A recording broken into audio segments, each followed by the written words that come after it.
Welcome into another edition of the Waiver Wire podcast presented by the Fantasy Authority podcast. I am your host, Kevin Steele, joined once again my ride or die, my hedge life king, Cody Kutzer. You can find him on Twitter at CKutzerFF. How's it going tonight, Cody? I'm doing well, man. But first, I think we need a little check-in on the bathroom collapsing. Everything good? Have you heard anything? No, they want me to run a bunch of tests and everything, but no, I have not heard. There's been no update, but I feel fine since then. So, I'm starting to think that I was really just really dehydrated because, like, in the summertime, I drink like gallons of water, but then like as it gets cooler out, now it's like almost winter feeling out that I don't drink as much water as I should. Like, I drink more like during when we do the podcast than I do all day, and that's not good. And so I think it was just a mixture of alcohol and dehydration. I think that's what it was. But I don't know. The world may never know. Well, I guess we'll find out. But anyway, yeah. How have you been? Doing well, man. Just grinding through these last couple of weeks of the NFL season. Just trying to get through and survive. Getting ready for that dynasty life, son. Oh gosh. Well, if you want more of that conversation, we had a long conversation about that last week. So yeah, it was a lot of fun. We've talked about doing some of that stuff over the off season, but no, David Johnson can lick my balls for all I care. Oh my god! Like, I knew too, man, going into the week, so what ends up happening with this league that I'm in is I don't tend to pay as much attention to it because I'm so focused on DFS and the team's kind of stacked. So I don't sit there and internalize my team. So I just kind of set it at the beginning of the week and I just leave it, even though I knew that David Johnson was a terrible play, whether Kenyon Drake was there or not. So I just left David Johnson in the starting lineup. And I was so tilted because I loved Darius Slayton in DFS. I played 70% of them this week. And here I was. And he was sitting there. I could have picked him up. I never did. And I almost told a couple of my friends to pick him up that are in the league just because that's who I am, to pick him up. And I didn't. And I lost by 8 points because I got a big fat 0 from David Johnson. So, yikes. Yeah, man. Yeah, my DFS week, was brought down by Saquon Barkley, and I never thought that's a sentence that I would utter. But I think I had him in every lineup I got to him, and that did not work out very well for me. So, me neither. I didn't have a ton of him, but yeah, at least they're on bye. I know he had an X-ray today, but it sounds like he's actually fine. He's good to go. And then, of course, I'm a dagger in my heart. Austin Hooper has been such a monster this year. Yeah, that was rough. Yeah, and now he's been the most consistent tight end all year, and it's really not even close. I know he's at least 10 points ahead of the next closest tight end, and he's had his bye. Travis Kelce hasn't had his bye yet. So, if you really factor that in, he is pretty much way ahead of every other tight end. So it's really sad to lose Austin Hooper this year. Or I don't know how long it's going to be. They said he's an MCL sprain. We haven't got an official word yet, I don't think, on how the timetable of exactly how long they expect him to be. I know I saw he's getting a second opinion, but man, that's rough. Because he was feeling it. Yeah, that was our favorite late round tight end on this very podcast, and that is rough because there's really no one that's gonna even give half of that production as far as Atlanta goes. So the tight end landscape just finds a way to get uglier and uglier. That is true. So anyways, well, speaking of which, let's go ahead and jump into the old why we're all here, and that is the waiver ads for this week, which we got some good names this week, I think. So this week, week 11 buys, we have Seattle, Green Bay, the Giants, and Titans. They're on bye, so not huge names, but I think enough that's going to impact some people and have to make some decisions. Some Russell Wilsons, Aaron Rodgers. If you were playing I don't know. Maybe I don't know. I can't imagine. You have to be pretty desperate to start Ryan Tannehill. But man, I don't know. Maybe you had him against because they were playing the Chiefs last week. So anyways, so this week, I think a quarterback, we got some interesting names to look at this week. Derek Carr, Kyle Allen against Atlanta, Nick Foles, Big Dick Nick is back finally against Indy, Baker Mayfield. Yeah, Jacoby Brissett sounds like he should be back this week. Sam Darnold and Dwayne Haskins was named the starter this week. Of those names, who are you most excited about? The ones I'm looking at are the first two that you mentioned. Derek Carr gets Cincinnati, and their defense has just been a complete sieve all year. And Kyle Allen, he had a pretty respectable game. I think it was 300 yards for the first time in his career last week against Green Bay's secondary, which has been really solid for the most part of the year. So those would be the top two that I would be looking at. Dude, Baker Mayfield, only 53% owned. Like, if that's one of those things, if you would have told me that at the beginning of the year, that we'd be looking at Baker Mayfield being available in almost 50% of Yahoo leagues in week 11, like, there's a 0% chance that I believe you. Sam Darnold had an okay game, so if you're in a league where everybody's gobbling up quarterbacks, he does get Washington. He's only 22% owned.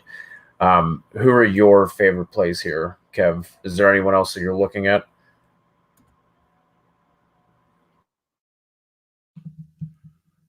Yeah, I mean, so I get the Kyle Allen love, going against Atlanta. Atlanta's been awful. I don't know who that team was. I don't know. I mean, I guess that was, bye week coming off a bye, had plenty of time to prepare for New Orleans. But man, I mean, they made the Saints made the Falcons look like a respectable defense, which no team has been able to do that all year. I don't know. Like, I don't know what to expect, but I do know that I think you can play Kyle Allen. It is somewhat tilting with him because of the fact that Christian McCaffrey's there and he can easily take and snipe, a few touchdowns away. I mean, Christian McCaffrey can end up with 3 rushing touchdowns and take away all Kyle Allen's upside. So you have to factor that in when wanting to play him. But this is probably the best matchup you're going to get from anybody this week outside of maybe Sam Darnold. But again, trusting Sam Darnold is so tough. Yeah. Last week, he wasn't awful against the Giants, but I mean, it's just tough to be able to try to trust him. This past week, he ended up with 12.5 fantasy points. I mean, woohoo! 260 passing yards, only 1 touchdown. It's just really tough to really trust him. And again, that was a pretty solid matchup. That was against the Dolphins. I guess they haven't updated it yet for this week, but yeah, I mean, it's just, but this is a great matchup, right? Like, I look at this matchup on paper, and I want to like both sides of this matchup. Like, I want to like, Terry McLaurin and, the possibility that Darius Guice could be back this week. And, Sam Darnold, I think, is a great play, but it's just really tough to try to trust them, in my opinion. And so I feel like that, if you're going to play Sam Darnold, like, you have to do it at it because you're kind of a little bit desperate because he's not somebody who's shown. I mean, this past week, So this past week, yeah, he was much better. He had 230 passing yards, touchdown, and he had 23.7 fantasy points. But I guess that's that. So obviously a much better week. This past week. And so that's kind of what we've been expecting. So I do think if you wanted to play Sam Darnold, I think you could do that. I really do like the Nick Foles call, but it's tough to trust him his first week back. He's missed so much time. It's going to be hard to expect for him to step right in. And this isn't the greatest matchup. Indy's defense is respectable enough to be able to do something. But I do think that Nick Foles is actually an upgrade over Gardner Minshew. I know a lot of people love Gardner Minshew, and I think Gardner Minshew can end up being a good quarterback down the line. But I think for right now, I think Nick Foles is the better option. But again, I think he's going to be a little bit rusty. But if I had to rank these quarterbacks, it would certainly be Derek Carr at 1, probably Sam Darnold at 2, Kyle Allen at 3, Nick Foles at 4, and then rounding it out would probably be Baker Mayfield. But that's so tough because Pittsburgh's defense on Thursday Night Football is going to be really tough to trust. And Baker Mayfield just does not look like the guy we all expected. I mean, heading into this year, it was Baker Mayfield hype, and I was right there with everybody. Like, I love Baker Mayfield heading in. It was hard not to once they acquired OBJ and Njoku and Landry and Nick Chubb. I mean, this offense was poised, but they decided to gut the offensive line, and he's just been running for his life, and now he just has lost all confidence. He just does not trust himself to throw the ball downfield, and we've seen it. I mean, this last week was actually Odell Beckham's like it was his highest air yards game per this entire season. He had 160 air yards, which is by far the most he's had all year. It's just he hasn't trusted himself to throw the deep ball. And you have one of the best, at least in terms of guys that just will go up and get the ball in Odell Beckham. And they just haven't done that with him. And it's been wild to watch. And I don't know. Hopefully they can kind of get this thing turned around. If not, they should probably fire the entire coaching staff. And really it starts with John Dorsey, and no one's going to blame John Dorsey. But it is what it is because that's the way it works. And I don't know. So for like I said, if he's available, I would at least take a shot on him. But like this is not the greatest matchup, and I would not be upset if you did not want to play Baker Mayfield, or if you owned him. I'd be maybe looking at somebody else just because this is not a good matchup because Pittsburgh defense is legit. Yeah, I mean, it's weird. Just as a quick aside, as a Steeler fan, like it just never seems to all come together. Like we've had the offense for the past 6-7 years, and now we don't have the offense, but the defense is legit. So it's just one of those years, man. It just never seems to come together for the Steelers in recent seasons. But yeah, Carr and Allen would be my top two out of there. But we'll move on to running back now. This is kind of thin, man. Like when I was going through the Yahoo ownership, there weren't a lot of names that really like jumped out to me as far as top ads. I have on here Duke Johnson at Baltimore. That just feels like that'll be a Duke game. Should be higher scoring, but he's 58% owned, so he's probably not out there in a lot of your leagues. You already mentioned Darius Geis. He gets the Jets. He's 36% owned, and then with the we have another Atlanta injury. Devonta Freeman is out. I think a foot injury. I don't think I've heard anything in terms of how long he's going to be out, but Brian Hill filled in pretty admirably, especially being called on, in a late situation like that. Ito Smith has been sent to IR. He gets Carolina's very poor run defense, and he's only 2% owned. So that's definitely somebody else that you could pick up there. Outside of those three name Kevs, is there anybody else that's sticking out to you other than the handcuffs we keep mentioning week in and week out? Well, I mean, I think Brian Hill right now, excuse me, because they said that Devonta Freeman is at bare minimum going to miss 2 weeks and could end up missing more. I mean, you have to think about it. I mean, they're 2-7, so they're not going anywhere. So it's not out of the question that they could just shut Devonta Freeman down. And I think we can all probably agree this is Devonta Freeman's last year as a Falcon anyway. So with Brian Hill, he's in an opportunity now, at least for the next couple of weeks, to take over this backfield and really be the man back there. So he would be far and away my top waiver out of the entire week, without even really thinking about it.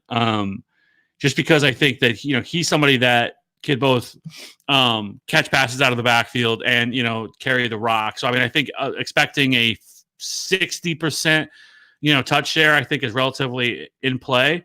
And with this explosive offense that, obviously, it hasn't shown up in the win column and especially now with Austin Hooper going down and they traded Mohamed Sanu, he could really see, 5 to 10 targets in a game, and it really wouldn't be all that surprising. And so Brian Hill, if I had Fab left, hopefully you're one of those people that waited on it. I mean, this might be the time to strike on somebody like this. Or if you have a high waiver priority and you haven't used it, again, this might be the time to use it.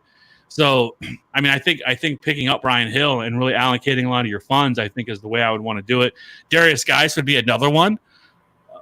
He's a little bit more, owned than I think he's the one that's not as out there, especially now that I think, you would think that in a lot of competitive leagues that he's probably been added. But if he is somewhat out there, because there's a lot of people that like to wait and see, and it's not a sexy offense. Washington has kind of been a train wreck. And there is still Adrian Peterson that's still there. So who knows how they're going to utilize Darius Geis. And it may take them a couple weeks to really get him back into the offense and everything and into the fold. So, Yeah, I mean, I think that for me, it would easily be Brian Hill at number 1, and then it would be Darius Geis, and then if Duke Johnson happened to be available, I think that's not a bad way to go. And as we keep talking about it, handcuffs. Again, like the Brian Hill situation shouldn't be happening. Like we shouldn't be like Brian Hill's a little bit more obscure name. I don't think you should be going out there and adding every backup running back. But this is what we are waiting for with a lot of these guys like Darrell Henderson, Alexander Madison, Tony Pollard, guys like that, Rashad Penny. If the starter goes down, these guys are the ones that are going to be stepping into that high volume, RB1 type role that will actually win you, a championship. Yeah, just another name to add to the handcuff list. Gus Edwards would be another one with as much as they're running the ball in Baltimore. To Kalen Ballage, how 24 touches, 45 yards. And now he's going up against Buffalo this week. So, I mean, it was looking good as far as the opportunity, and he got the touches. Like, if you were just to see 24 touches for a running back, you're probably running to the waiver wire to add him, and then you see the 45 yards, and it's gross, man. And then, I mean, Chris Thompson, I guess, should possibly be coming back, but that just muddies the waters in Washington even more. So, do you have any takes on LaShawn McCoy and his being the healthy scratch? I didn't get to see any of this game. Is there anything there outside of Damian? Like, did Darrell get any run? Was Darwin even active? So as far as LaShawn McCoy goes, they said that it was planned, that it was like a maintenance week for LaShawn McCoy, that they wanted him healthy. I don't know if that had a lot. I think that was Andy Reid trying to cover for the player. I think this was you're in the doghouse for fumbling twice and costing us 2 games. I think that's had more to do with it than anything, but that's not Andy Reid's style. Like Andy Reid, it is the most frustrating thing ever. And I think Eagles fans probably are always like, see, we told you about this, that after every time the Chiefs lose, he says the same thing every single time. Hey, this one's on me this week. This one's on me. I got to get better at coaching. I got to get better at this. I'm like, dude, just shut up. Just shut up. No one wants to hear from you. You're going to say the same canned message every single week. But yeah, I mean, that's what they said, is that basically it was a planned day that give him a week off. Damian Williams pretty much handled the entire workload, even after fumbling, and really was a key turnover at the worst opportune time, which is what's been killing the Chiefs all year. I think he got 24 touches. Darrell Williams got 3, and Darwin Thompson got 2. So It was a complete workhorse for Damian. But again, he was okay. Like, he wasn't fantastic. Like, he didn't light the world on fire or anything. But I think this is just going to be a muddy situation. This is what we're going to be dealing with from him all year, or from them. I think on a week-to-week basis, it's going to be hard to trust unless somebody goes down. I still haven't figured out why they haven't tried to give Darrell Williams more opportunities. Like, every time that they've given him touches, he produces, and he's a big back. I don't know, but regardless, we'll see. I mean, I think Darrell Williams is an interesting stash. But I think it would take multiple injuries. Like, you'd have to see Damian and LaShawn McCoy go down before he actually got a relevant workload. I think maybe if it was LaShawn McCoy, because I could see a scenario where they only give Damian Williams a little less, but like we saw this past week, it didn't really matter. So yeah, I think that's kind of how that one's breaking up right now. That's the way it looks, or that's what they said in regards to LaShawn McCoy. So yeah, I guess the other one that we didn't really talk about though was I'm escaping my name. Lions running back Johnson. Ty Johnson. That's right. Thank you. Went out with a concussion. So right now, it was shocking. Oh, and Mike Davis, who was cut by the Bears, completely shocked, right? Because I thought, man, this would be a really good pickup for the Lions. They have no running back. They were interested in him in a couple years ago. They could really use a running back, right? Maybe this is a week. No, they did not add him. The Carolina Panthers put in a waiver claim to claim Mike Davis. So Mike Davis now is with Carolina, and now they could be without Ty Johnson, which would mean, I guess, J.D. McKissic would be, because he's the one that he got 10 carries last week. I mean, he was okay. Like, it wasn't anything to like brag about. And then, who was their backup? I know who it is. Anyways, but like that could also be a real situation to monitor as well. There in Detroit, because if Ty Johnson misses this week, which it hasn't been a great situation anyway. Paul Perkins. Paul Perkins. That's right. That's what I was going to say. Yeah, the corpse of Paul Perkins, who was awful. I think he had like 7 carries for like 8 yards or something. But nobody in this backfield has really stepped up. So I do think J.D. McKissic, though, at least in PPR formats, I think is somewhat interesting for them. We're going to have to wait and see, what happens with Matt Stafford, because I think that has a lot to do with this. Mm-hmm. But if Stafford's back this week, which sounds like he should be. He had a tiny fracture, the traverse process, whatever, in his back. This isn't the first time we've seen this out of quarterbacks. Tony Romo had it, and I think even Matt Stafford, this isn't the first time he's had this issue, but it sounds like he should be back this week. And if he is against the Cowboys, I believe they are at home too. So I do think that, J.D. McKissic is also somebody, depending on how I would say, I think that he's probably widely available. I can't imagine he's owned in more than 60% of leagues. And J.D. McKissic, though, could be actually very interesting because he could end up getting a pretty large workload if Ty Johnson is out. So J.D. McKissic, 21%. In Yahoo leagues. Yeah, okay. So that was the other one. He's somebody that I think, especially in PPR formats, I think certainly deserves some ownership. Dallas isn't great against the run, and being at home, and I don't know. I just think this could be a decent matchup for a J.D. McKissic. He's not really your typical in between the tackles back. Like, that's not really what you want him for. But I mean, I'm not really worried about Paul Perkins. Paul Perkins is a bum. Like, it is so sad that like players like Jeremy Hill and Jay Ajayi and all these guys cannot get work, but Paul Perkins somehow has a job. I mean, Jeremy Hill is a fucking Super Bowl champion. Do people not understand that? Dude won a Super Bowl with New England, okay, and just disrespectful. The disrespect that they put on Jeremy Hill's name is unbelievable to me. Anyways, let's go ahead and move on to wide receiver. I think the number one waiver ad for everybody at wide receiver would be Darius Slayton. Now with him, he is on bye this week, so you wouldn't be able to use him this week. But my goodness, talk about a big game. We were all over him in the DFS DJ Nation this past week podcast when we talked about him and wanting to play him. And, I think I had him in like 60 or 70% of my lineups, and boy, did he pay off with 36 fantasy points.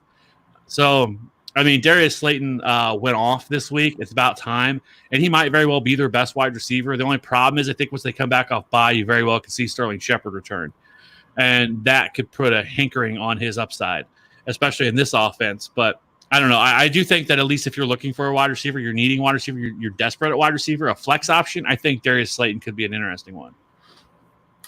Yeah, and then like you said, the only issue with that is Daniel Dimes hasn't really been able to play too well against better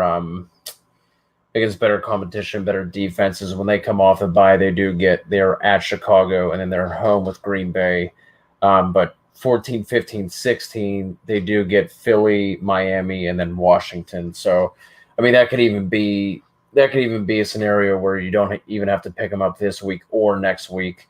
Got to figure some people will drop him. There will be an injury that happens, between those couple of weeks. So that would be something to watch out for. Another injury situation, Will Fuller may be coming back. I think the latest thing that came out said that they were hopeful. They will be headed to Baltimore this week. Fuller is still 53% owned. Kenny Stills, if Fuller does not go, he's only 27%. So got to figure with that secondary getting better. Hopkins might have a more difficult matchup on his hands, so maybe one of these other receivers can pop. There weren't too many other receivers that are really jumping out to me as far as, kind of higher ceiling kind of plays. I mean, Cole Beasley, he gets Miami. He's 32% owned, but I think he's had 3 touchdowns. He's had a touchdown each game in 3 of the past 4 weeks, but he's had like 16 yards, 28 yards. So you're kind of just hoping and praying for a touchdown there, or you're using him as kind of more of a floor play. And against Miami, not a bad bet. The Steelers situation, Deontay Johnson, 18% owned. James Washington kind of popped this past week. He's only 6% owned, and they get Cleveland like we were already talking about with Baker Mayfield. I mean, there's, like I said, man, there's not a lot of guys that are really popping out to me. Do you have any strong feelings with any of these receiver plays or anybody that you're looking at? I don't think any of them are somebody that like just like, man, you have to get these guys in your lineup, right? Or just like must adds. I think Josh Reynolds would be interesting, but man, going against Chicago, like again, like it's just a confirmation bias over here with Jared Goff. Anytime they play a respectable defense, that man just is a shell of himself.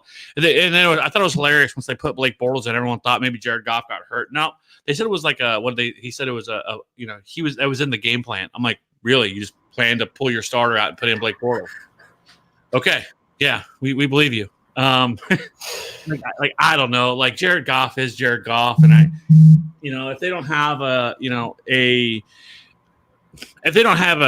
upper echelon offensive line to be able to block and give him time, that's what Jared Goff does. So it's really tough to trust Josh Reynolds this week.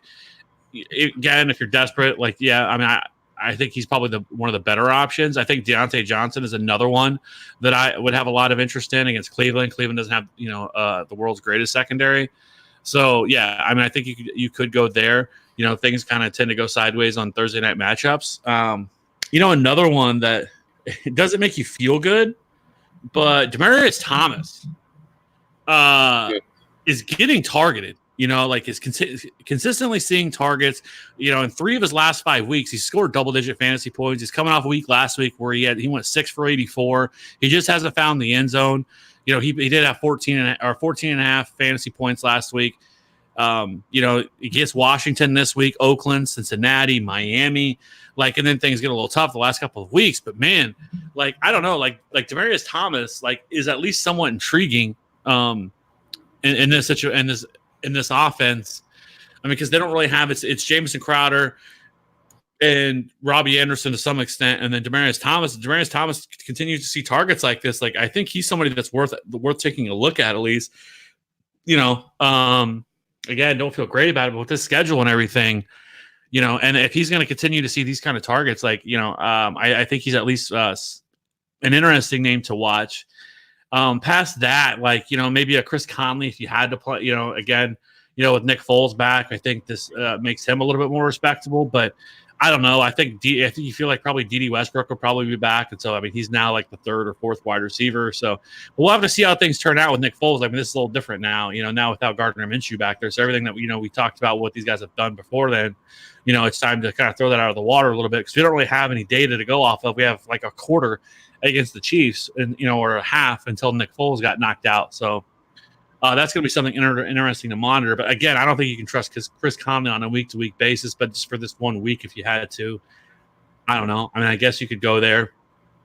But I think that's probably it for me. Again, 100%, I'm adding Darius Slayton everywhere I can if he's available. And he is pretty widely available. But again, he is on bye this week, which could be easier to add because a lot of people don't like to add players that are on bye. Yeah, and two other players that are on bye this week. If you have the room to stash, or like we talked about, if you're a playoff team, if you have that locked down and you can look forward instead of just trying to squeak by and get in as a wild card. The Titans are on bye this week. Corey Davis, AJ Brown. After they come back from bye, they get Jacksonville, Indy, Houston, Oakland, and New Orleans. So it might be something there if you're looking for a higher variance play between those two. Like Tannehill can't be trusted too much. But you might be able to strike some gold in some of those matchups if you're desperate at wide receiver. Yeah. No, I think what would you think about like a McCole Hardman? It's just so hard to trust, man. At least for me, if you have a big enough bench, because you never know with Sammy Watkins, man. That dude is consistently hurt. I cannot wait. So like I know it sounds terrible, and I know you're a Sammy Watkins truther, but I cannot wait until he's gone. Like has been the biggest waste of money for this team, and like every game it feels like he has to like exit because like something like I don't know. I don't want to ever call a player soft because like that's just like ridiculous to say. But like I don't know, like either he has like the worst genes because like this dude is always hurt or something. Like it just doesn't make any sense to me. But I don't know. But again, like I think McCall Hardman like is at least an interesting stash, and he's somebody that they're always going to be trying to look for. Now with Pat Mahomes back, like you saw this past week, like he's not playing a ton of snaps right now, so he is harder to trust. Like you probably could trust Demarcus Robinson a little bit more, but if something happened to Sammy Watkins, I do think that McCall Hardman is an interesting play, and I think as the season goes on, he's going to become more and more involved in this offense, and they're going to find more interesting ways to get him the ball in his hands because the dude is explosive. I mean, this isn't the first game this year where he's done something like this, where he doesn't get much work, and then all of a sudden busts off a long touchdown. I mean that play was nasty. That jump throw to McCall Hardman, that jump pass from Pat Mahomes. Well, see, Sammy's issue is you guys need to get a quarterback worth something up there in KC, and then he'd be fine. You know what I mean? Like this is just ridiculous. He hasn't had any quarterback luck. Stuck there in Buffalo, and now he has to play with Pat Mahomes. So don't you dare besmirch Samuel L. Watkins. But real quick before we move on to tight end, because that's going to take us about 30 seconds to talk about. Manny Sanders did exit with an injury, so someone else we can throw on this list, Deebo Samuel. There hasn't really been a consistent wide receiver until Sanders has shown up the past 2 weeks. But if there was somebody, Deebo does seem like the receiver they're trying to get involved most often. You've seen him on some of those jet sweeps and pop passes and stuff like that. So currently sitting at 15% ownership, and the Niners do get Arizona next week. And especially if Kittle is still out, I'm not sure how long his absence is going to be. There's definitely going to be some available targets in San Fran. So, yeah, it's just tough with them because they never throw the ball. So right. Have to try to trust him. But yeah, I definitely think that's a name to monitor, especially if we find out that Emmanuel Sanders is going to be out. I mean, it opens the door for a lot of players, to be honest with you, especially if Kittle would be out again, because then you're looking at, maybe Dante Pettis becomes relevant, But you're not going to feel good plugging Samuel in, but like I said, as far as the receivers go, he does seem to be the one that they are trying to get involved. But yeah, I mean, Kendrick Bourne could pop off. Richie James is still getting targets every now and then. I mean, the fullback gets targets. And so, I mean, he is hard to trust, but if you're in a pinch and you need somebody, the matchup isn't going to get much better next week than Arizona. So, I mean, moving on tight ends, like I said, it's so gross, man. When I was looking through this, I only came up with 3 names to really look at because everything else just makes me want to puke. We got TJ Hawkinson going up against Dallas. He's 53% owned. Noah Fant and the Broncos are going to travel to Minnesota. He's at 15%. And we waited and waited and waited for Chris Herndon. And now I think he has broken ribs or something like that. So it's back to the Ryan Griffin show. They get Washington, and he is sitting at 3% ownership. So as far as the tight ends go, Kev, is there anybody else even worth mentioning? Is there anyone else you're looking at? Because it's gross out there in them tight end streets. Well, I think one would be Jack Doyle would be I know in ESPN leagues, he's only owned in 50% of leagues. He's had double-digit fantasy points in 3 straight weeks. So if he was available, I think that's at least somewhere you could look. Like he's not getting a ton of targets, but he's getting enough, and he's getting red zone targets that's making him interesting. So if Jack Doyle was somehow available, I do think that's a place you could go. And he's 52% in Yahoo, just to throw that in. Okay, so I mean he's at least under that 60% threshold that we look for. So yeah, I think Jack Doyle for sure is a spot that you could target going against Jacksonville. Like I like that. They've been running a ton of 2 tight end sets, and especially with all the injuries they've had at wide receiver, like it makes sense. So Yeah, I mean, I think Jack Doyle is a name. Noah Fant, we have to remember, because they were coming off that bye, that a lot of people forgot that monster performance he had the week before. Yep. Now, that was mainly because of the 75-yard touchdown that he broke off, but still, that's just kind of in his bag. But this is a really tough matchup going in, to Minnesota. If we find out Adam Thielen is out this week, Kyle Rudolph could be an option for some people. That had to have been a different player in his uniform Sunday night, right? Like, there's no way that was actually Kyle Rudolph. Somebody else dressed up as Kyle Rudolph. Yeah, but I will say, I mean, so 3 of the last 4 weeks, he is somebody that's also scored double-digit fantasy points, 16.8 in week 7, 4.7 week 8, 11.3 week 9, and 19.4.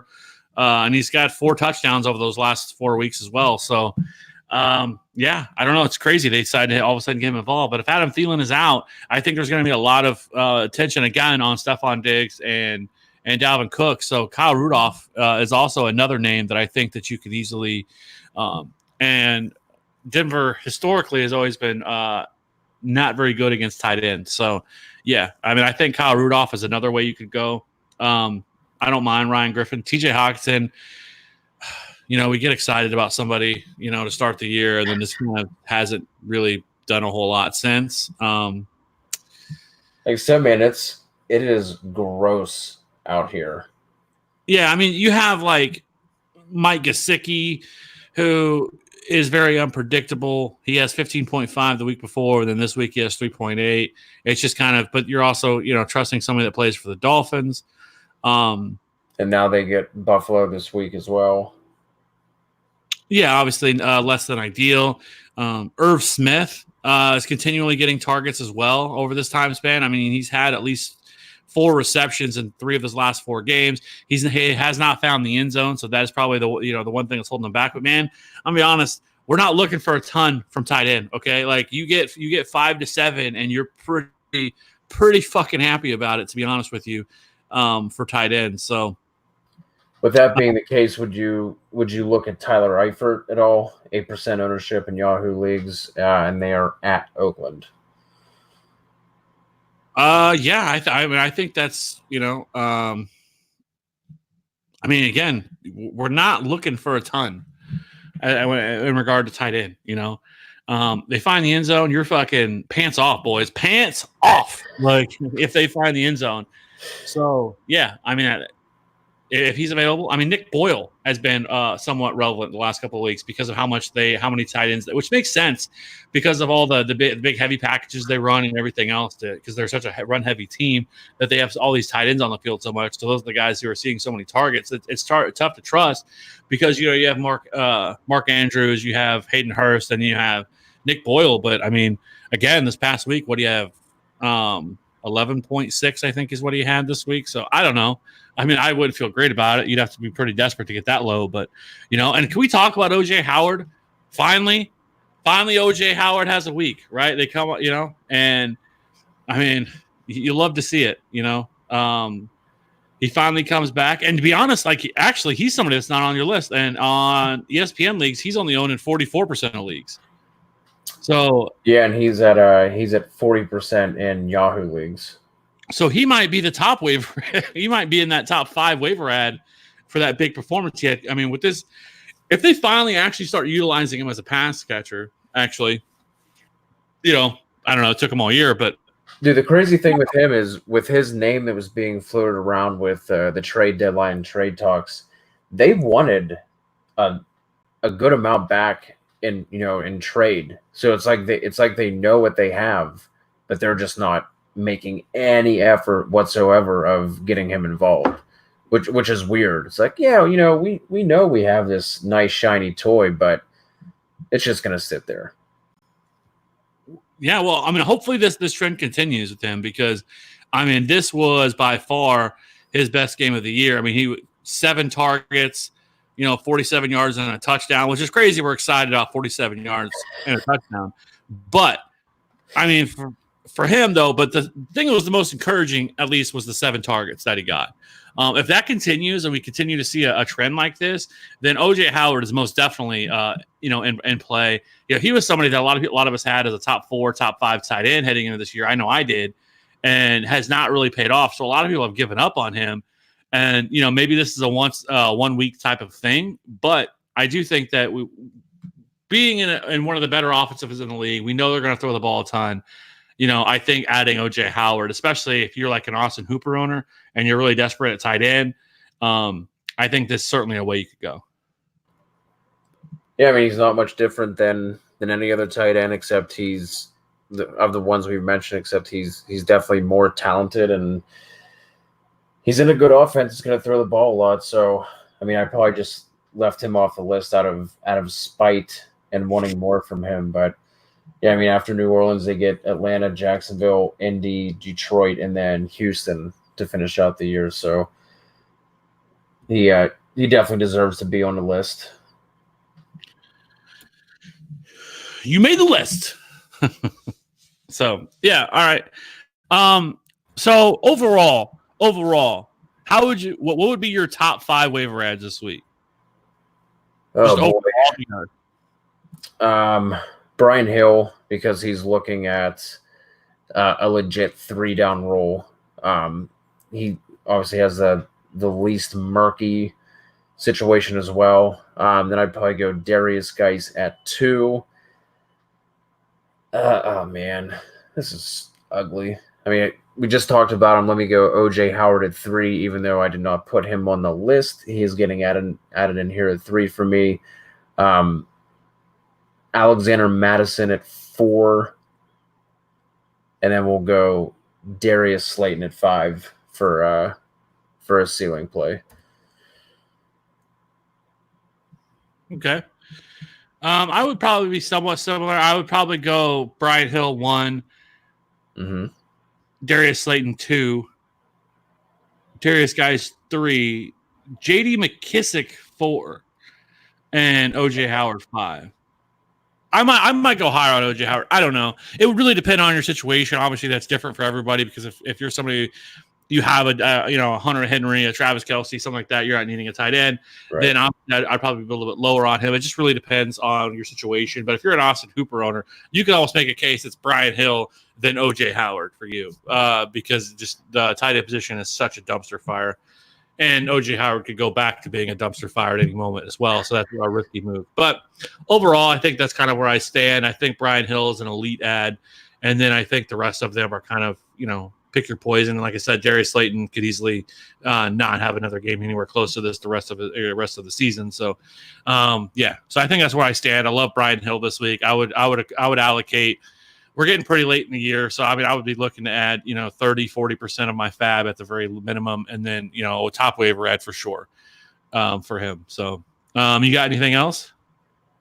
No, man. Just already mentioned in the Slack, but happy Veterans Day to you, my man. Thank you and everyone else that has served the country and allows jackasses like us to sit here and talk about fantasy football. So I appreciate it, man. Thank you very much.